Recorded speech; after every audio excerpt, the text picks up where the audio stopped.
Hello listeners, this talk is a response to Joe Shmoe, who asked me where I would live if I could. So thanks for the question, Joe. He further qualified the question by adding, if money were no object. I think it's important to distinguish between different levels of wealth. There are some people who are so wealthy that geography is actually not a constraint for them. They don't even really have to choose to live in a particular place.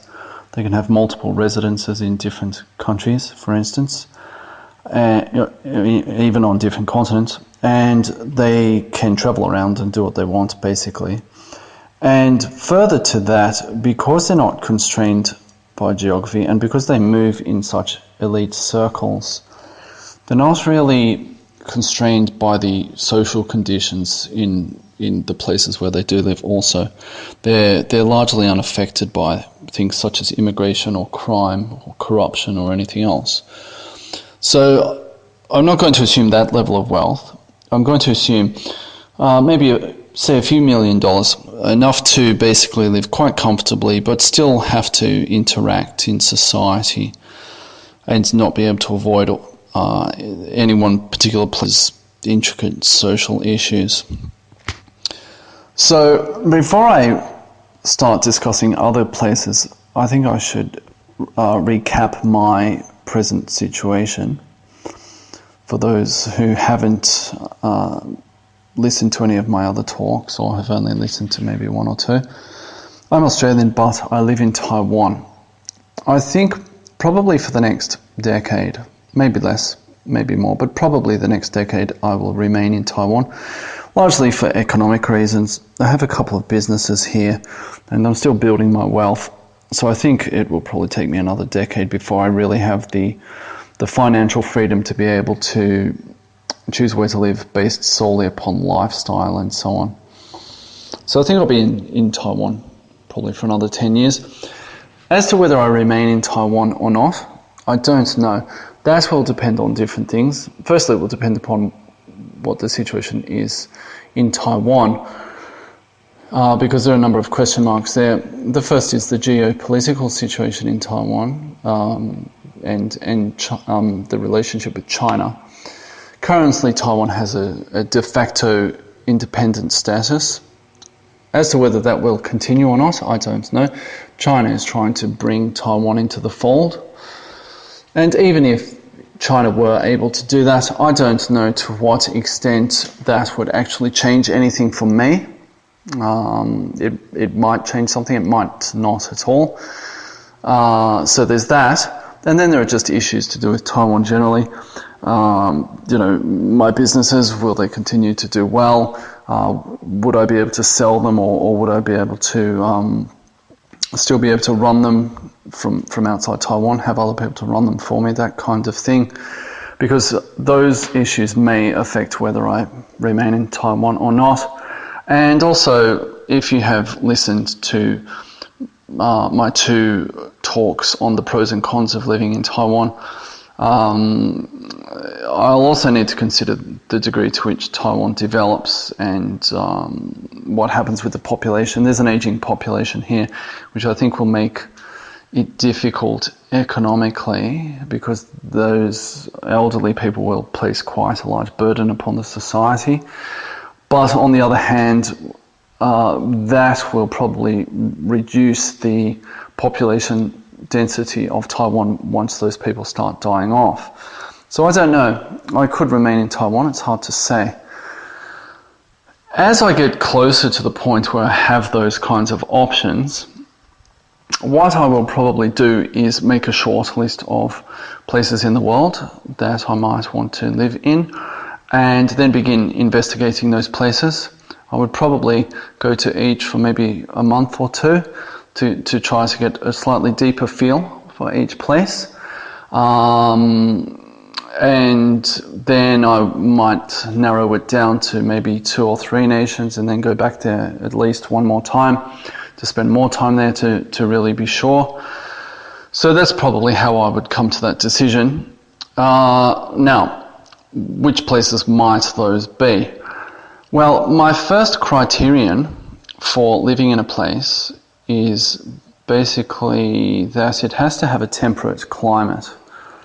Now, the reason I say that is because I think places that are really far away from the equator, places that are really cold and dark, they're not really that great to live in.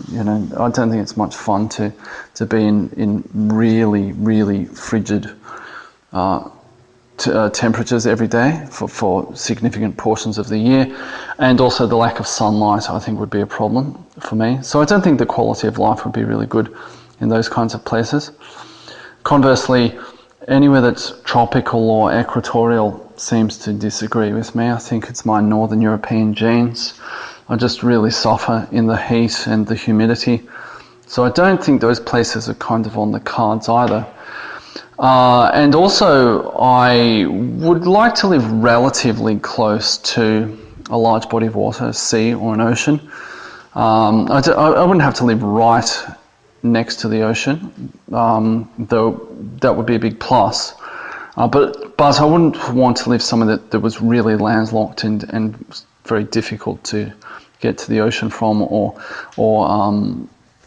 otherwise inconvenient. Those places tend to not have much going for them actually in terms of things to do, culture and so on. So from there, actually the idea of living in a temperate climate helps to eliminate a whole lot of really bad countries in the world, basically. That pretty much eliminates all of Africa virtually, and the Middle East, and also other parts of Asia, South Asia, for instance. I have no desire to live in India, for instance, and it eliminates Southeast Asia. Southeast Asia is not too bad. It's not too good either. I think the cultures and the development there and so on are never really going to be up to scratch. And just the climate, it's just too hard for me. And of course, it also eliminates a large part of Latin America. Indeed, probably the worst parts of Latin America. Central America in particular is really bad in terms of crime, violent crime especially, corruption and so on. So, I have no desire to live in Central America. So it's actually a good way of eliminating the worst countries in the world. So that basically leaves East Asia, Europe, North America, well, pretty much the US and just the southern parts of Canada. Where else? The southern hemisphere, it leaves the Antipodes, so Australia and New Zealand. It leaves South Africa, though I have no desire to live in South Africa, for two reasons. Firstly, the general demographic issues there, and secondly, there's basically a genocide going on there against whites, so I don't think it would make much sense to move into a place like that. And it leaves part of South America. So I'll now discuss each of these regions in turn and what I consider to be pros and cons for each region, and why I would or wouldn't live in either those regions or particular countries therein. So I'll begin with East Asia. I've already spoken about Taiwan. Now, one of the things about East Asia is it very much is a place where you're either an insider or an outsider. I have insider status in Taiwan by virtue of my wife, who is Taiwanese. So that affords me certain privileges and opportunities and so on that the average Westerner wouldn't have in Taiwan. And I'm not really sure what the point would be in moving to Korea or Japan and losing that status. Both my wife and I would be outsiders, and I think it would be very hard actually to really fit in or even establish yourself in those countries, being an outsider or being a couple of outsiders. And the advantages to moving to those countries, I don't think they would really be that great. They would certainly be grossly outweighed by the disadvantages, I think. So I think pretty much East Asia's off limits for me. And, I've been living in Taiwan for 8 years, and of course each country is different, but I sort of feel now as though I kind of understand what East Asian culture is on about. And if I were to move, I think I'd want something quite different, actually. I don't think I would want another East Asian culture.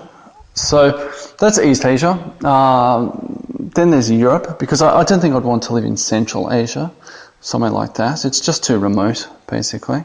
And whilst it's not full-on Islamic, any Muslim country always has the potential to go that way. But mostly it's just that those places are so remote. It's really hard to get anywhere else in the world from those places, so they're very unattractive to me for that reason. So Europe, and by Europe I'm basically talking about Northern Europe, Western Europe, Southern Europe, not really, and Central Europe, not really proper Eastern Europe, by which I mean the Orthodox countries or the Eastern Slavic countries, so Russia, Belarus and the Ukraine. They're a little bit too remote, and the winters are pretty harsh in those places. I'm not really too keen to move to those places. Now, Northern Europe, by which I basically mean the Nordic countries, Scandinavia essentially, plus Finland and Iceland, I think the climate would just be a little bit too much. It's too dark in winter, it's too cold in winter. I don't think those would be ideal places for me. Perhaps, but they don't actually really appeal to me for other reasons. A couple of those countries have big demographic issues looming also, so they're not that attractive to me. Now, Northwestern Europe, so say the British Isles, France, the Low Countries, Germany. Again, I think there are big demographic issues coming in those countries, and possibly economic as well, but certainly demographic. And I think there's going to be all sorts of strife there. There are big storm clouds on the horizon. I don't really have any desire to move into that kind of situation. I mean, the beautiful countries in terms of the countryside and the culture, the people, all of that stuff, it's just, they're being ruined essentially, and I just wouldn't want to move into that. So I think they're off the cards. Also, actually, they often have quite high population densities, some of those places. Southern England does, the Netherlands does, the Low Countries in general do. So I'm not really too keen to move to places with a really high population density. And that's a big problem for East Asia as well, a problem I forgot to mention before. So then we move, and then Southern Europe. I'm not really too keen to move to Southern Europe. The climate's still a little too hot for me, and I think the cultures there have really deep issues. I mean, they're currently real economic basket cases, and I think they're likely to remain economic basket cases for some time. I think there are just big cultural problems they need to resolve, and those are not going to be resolved in the span of decades. If anything, it would probably take centuries. So I'm not really too keen to move to those places. And of course, they're going to have all their issues with demographics as well. I mean, that's a big problem in much of Europe generally. Being enriched by the religion of peace and so on. So I don't think that's really a very good idea to move to those kinds of places. Central Europe might be a dark horse in this race for me. I could potentially live in the Czech Republic or Slovakia, maybe some parts of Poland, even Hungary. Though I think they're going to get dragged into the general mess in Europe, because they're very much part of this whole European project. I think they're going to be dragged into all of that. Whether they get dragged in first with immigration or whether they have to deal with other people's problems, one way or another, I think they're going to be dragged into it. So that's a bit of a minus. But there's potential. I don't know. We'll have to see what happens in Europe generally, and how those countries react to that. I think they're a bit of a dark horse, and they're sort of at the back of the pack in terms of potential countries for me. So that's Europe, basically. Then North America, I think much of Canada would just be far too cold and dark. I don't think that would be particularly enjoyable. And even southern Canada and the northern US, I don't know, those winters are pretty harsh. So I'm not really sure. As for the US in general, one more thing about Canada. It's very similar culturally to Australia. So I'm not really sure what the point would be for me to move there rather than just being in Australia. And I think they have similar sorts of general issues in terms of their future. So I'm not really sure why I would move there instead of Australia. Then there's the US, and I think the US is in for a lot of trouble in the next few decades. It's not somewhere I would necessarily want to be. I mean, if you're already there, it's your country and you have to deal with it and so on, but I'm not sure that I would want to move into that. I think there are huge storm clouds on the horizon, economic and demographic. I think in many ways, demographically, they're actually in worse shape than Europe in some ways. And I think the US, the UK and Sweden are sort of ground zero for a lot of what's wrong in the West. So I don't know. Some parts of the US, I mean, it's a beautiful country. It's, there's lots of stuff there. So on some parts probably wouldn't be so affected. But the culture is, I don't know, it's strange. People often assume that all English-speaking countries are the same, but the US is quite distinct from the rest of the Anglosphere, I think. And there's some things I really like about American culture, but some things I don't think I'd be very satisfied with.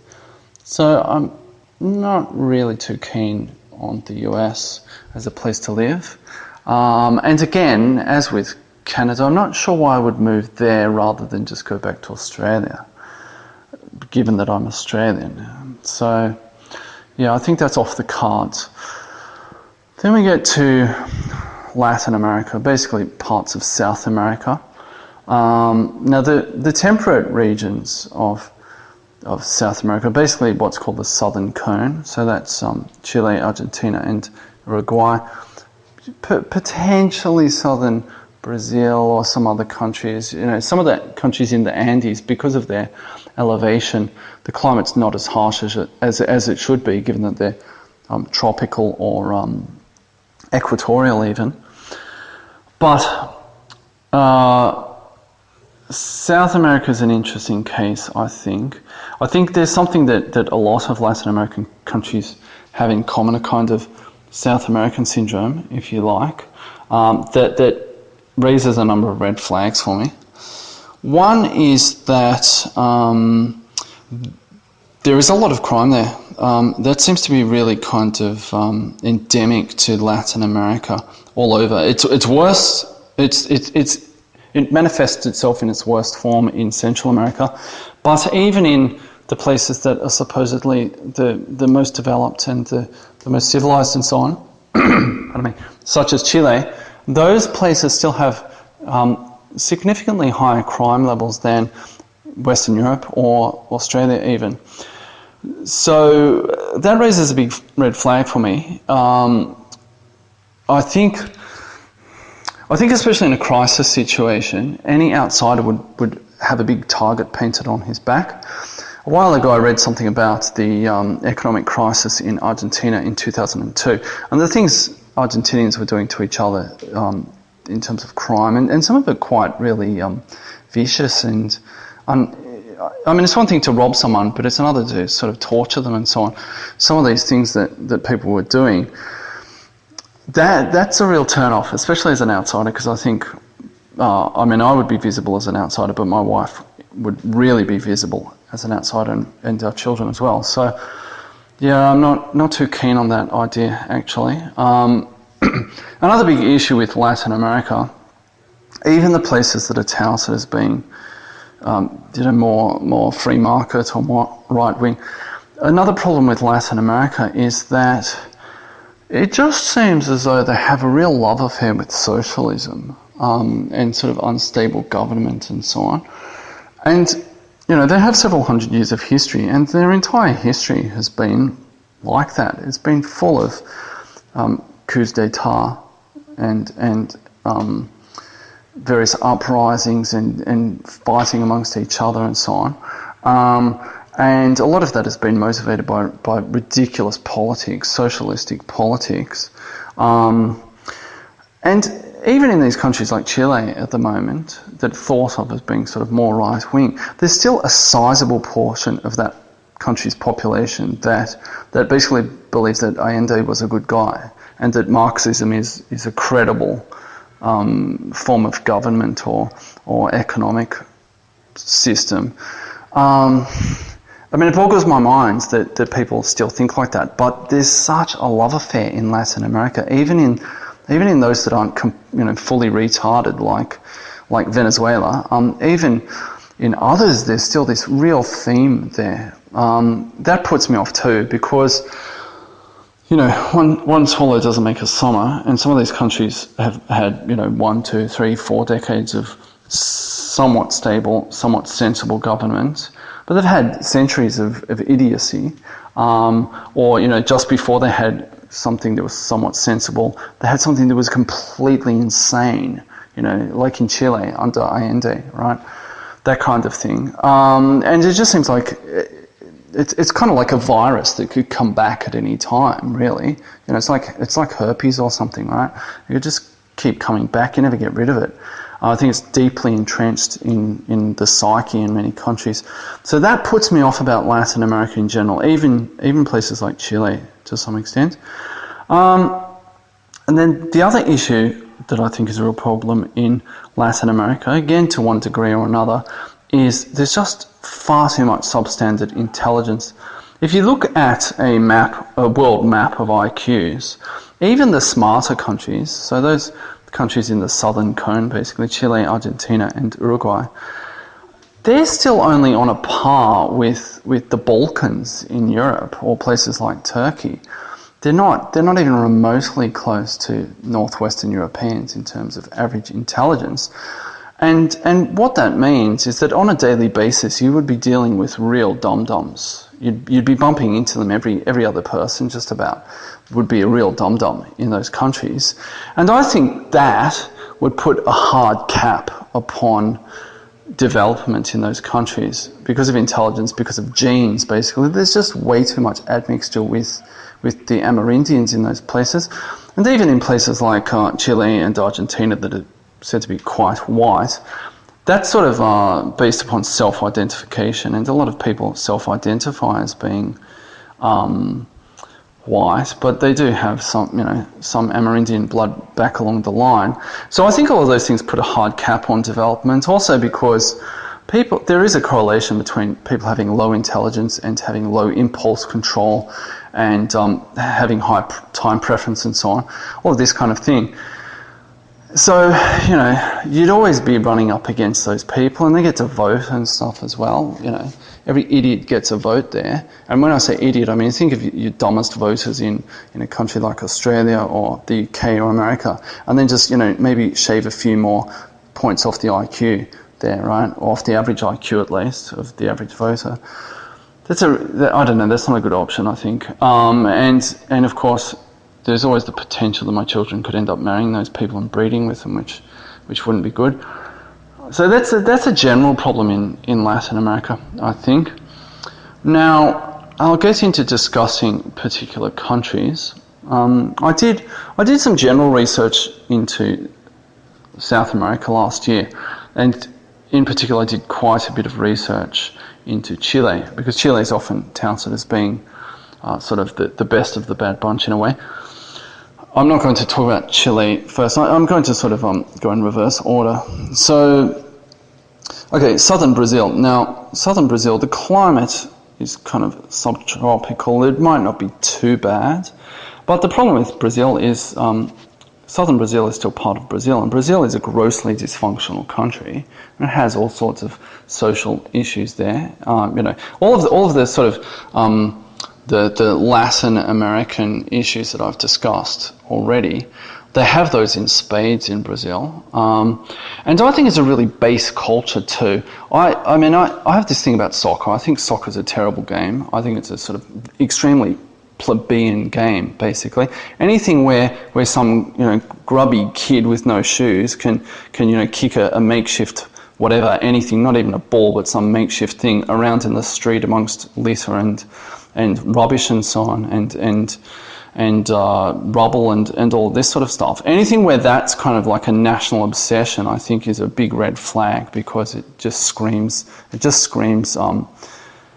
uneducated, dysgenic idiots, basically. And soccer is just, I think it's a proxy for idiocy, basically. And it's an absolute obsession in Brazil. And their culture generally seems really base. I don't know what the attraction to Brazil is. A lot of people in the manosphere, I guess because they're basically engaged in some form of sex tourism, whether they call it that or not, but a lot of them rave about Brazil. To me, it's a place I have virtually no desire to visit. It seems like anything that could go wrong quite possibly would. And the culture is just generally really base. I knew a guy many years ago in Australia who was Peruvian, and he had a real issue with Latin American culture. He really disliked Latin American music. Now, ironically, he was really into Brit pop, and specifically the Gallagher brothers from Oasis, and those two are ridiculously trashy. So it's a bit funny that he would talk about trashy South American culture when he was into trashy British culture, essentially. But nevertheless, he aptly described South American music as being symphonies of despair. And I think that kind of sums up Brazil in general. It's, if you've seen that movie, what's it called? City of God. I watched that. I thought, God, what a horrible place. I have no desire to travel to that place or to live in that place. So I think Brazil's definitely off my list. Then Bolivia and Paraguay, they're both landlocked, and I think a country that's landlocked, unless it has very particular conditions, so being Switzerland essentially or Austria, it's going to have some sort of hard cap on development. Bolivia actually used to have a coastline, a very small coastline in between Chile and Peru, and it lost that coastline, that province, and Peru also lost a province in a war against Chile called the War of the Pacific, which was in the late 19th century, and the Bolivians have never forgiven the Chileans for that. And I think actually at one point Pinochet offered to give them a really small, only a very, very, very short coastline, but they wanted the whole bit back and wouldn't agree to it, if I remember correctly.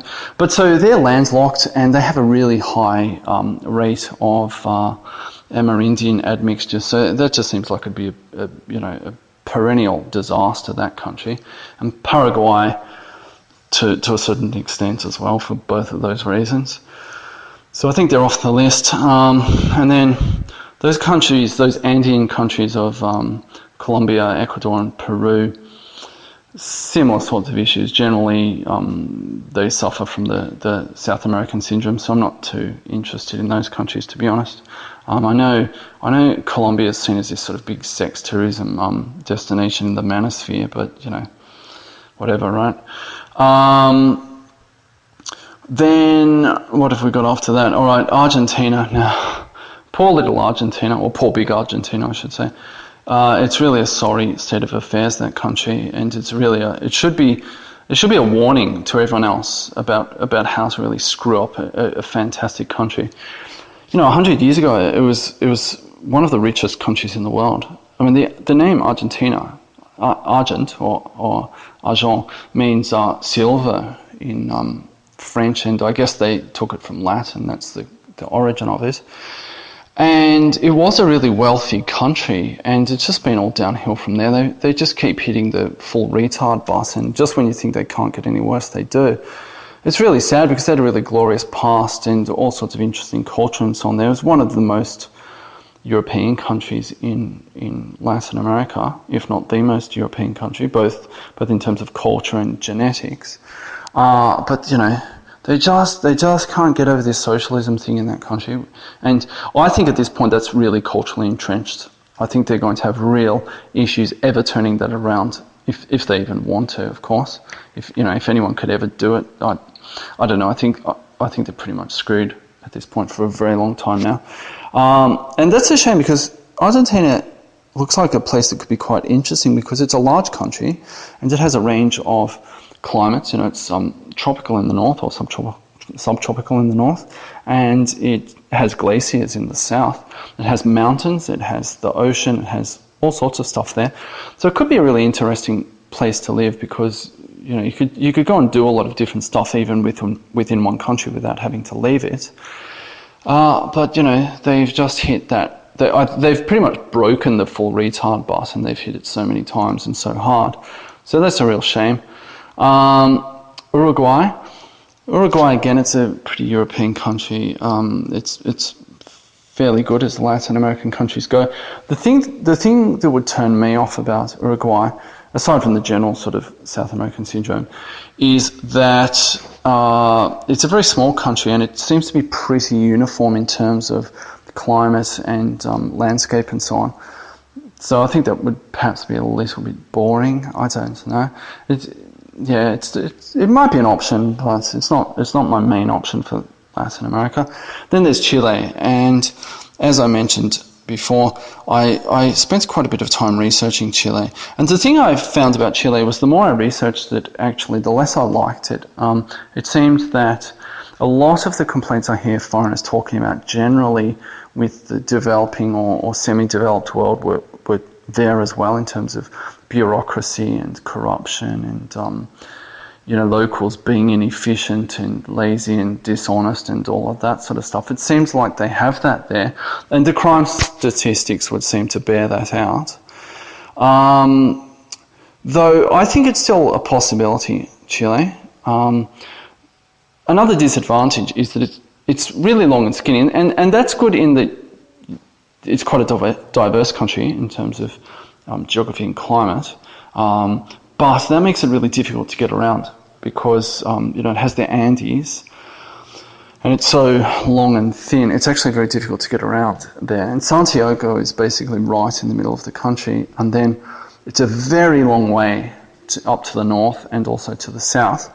However, that geography is kind of interesting because it does have a very long coastline, and some of the places look pretty interesting, pretty cool, some of the coastal places. Like towards the south, there's sort of an area that has all these inlets and islands and so on.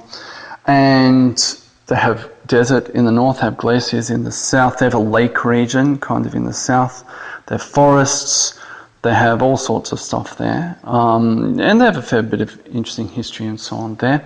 And there's one place, I think it's called Puerto Montt, if I remember correctly. Puerto Montt, I'm not sure.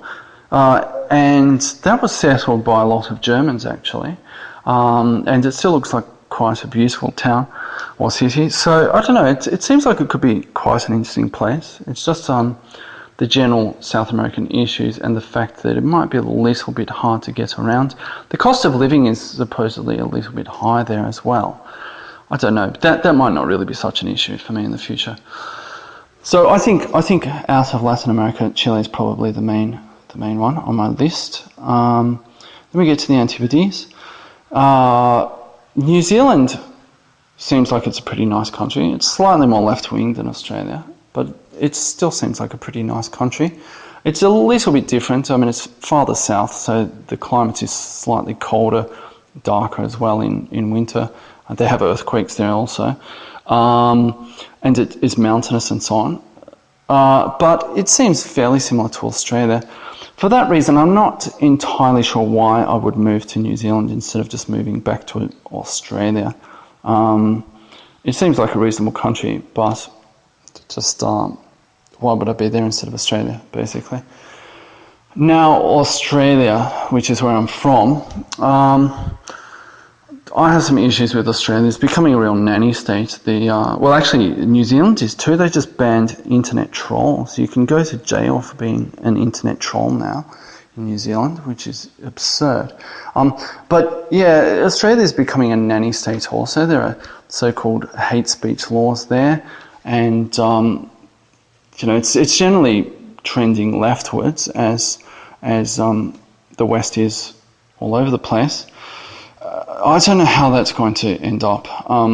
One advantage that Australia has over, say, the UK or the US is its immigration policy is radically more sensible. They basically have a no riffraff policy. You have to get in on a points basis in terms of being educated and so on. So, they're not getting the dregs of the third world. Some of them still slip through, but they're not getting the complete dregs of the world. So it's less dysgenic than many other countries.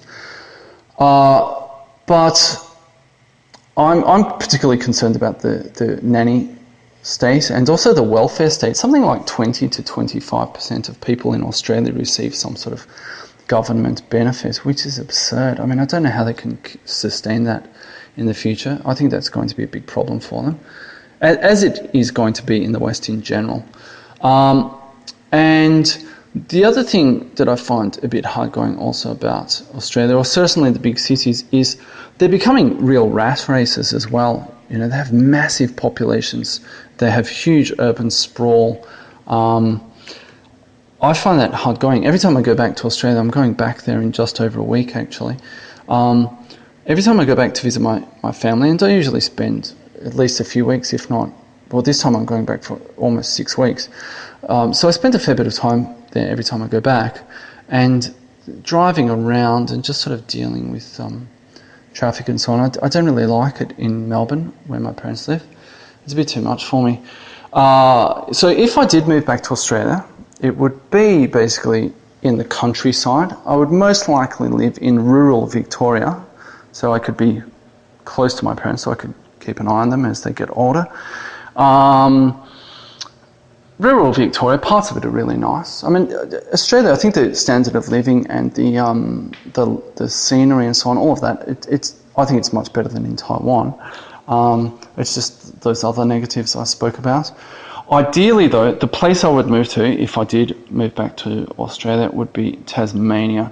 A lot of people in Australia sort of mock Tasmanians. They describe them as being inbred and backwards and so on. I've been to Tasmania twice for vacation. I've been to pretty much everywhere, all around. I've been around the island and up through the middle and so on.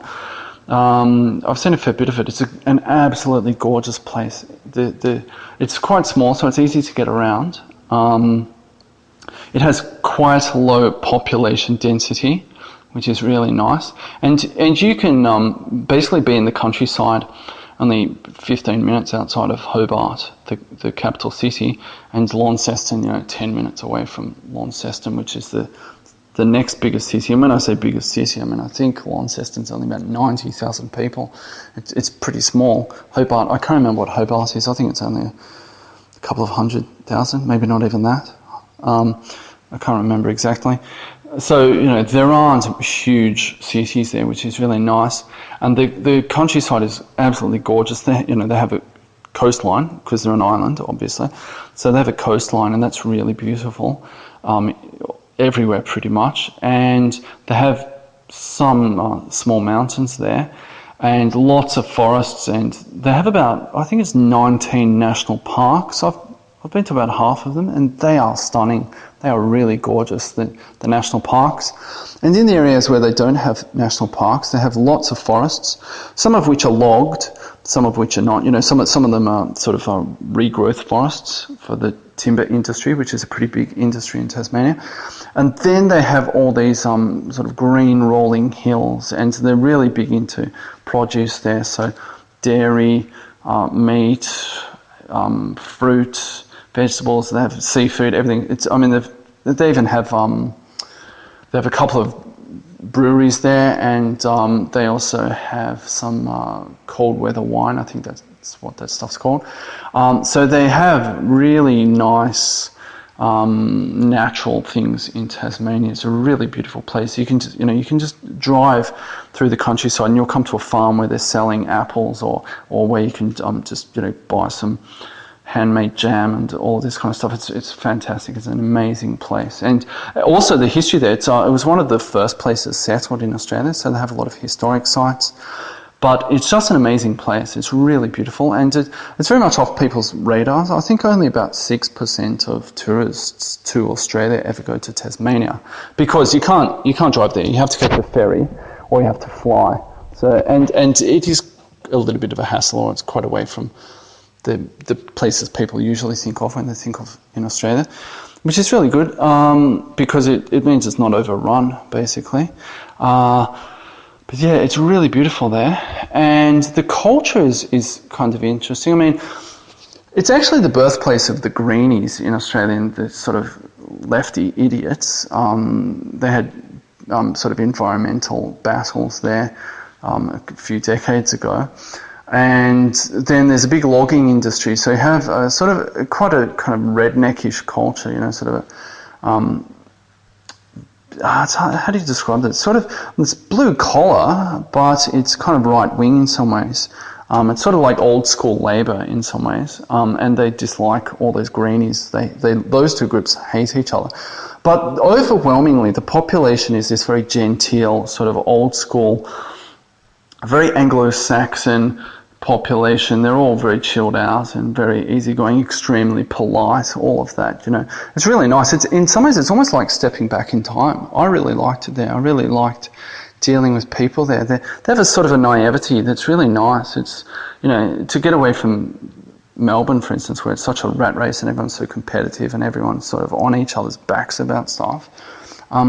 Tasmania was really sweet. I really liked it. So ideally I would move to Tasmania, though that will depend upon what's happening with my parents at that point, if I do decide to go back there. So that sort of brings me to the end of my analyses. And if I had to sort of rank where I would want to live, at this point it's undecided. It's probably a toss-up between Taiwan or Australia, specifically Tasmania. I mean, if I could, I would really like to live in Tasmania. Just the government in Australia sort of puts me off slightly. But I feel like I would be really happy there because of the more laid-back rural lifestyle. You know, I could sort of fashion myself as some sort of country gentleman type thing. But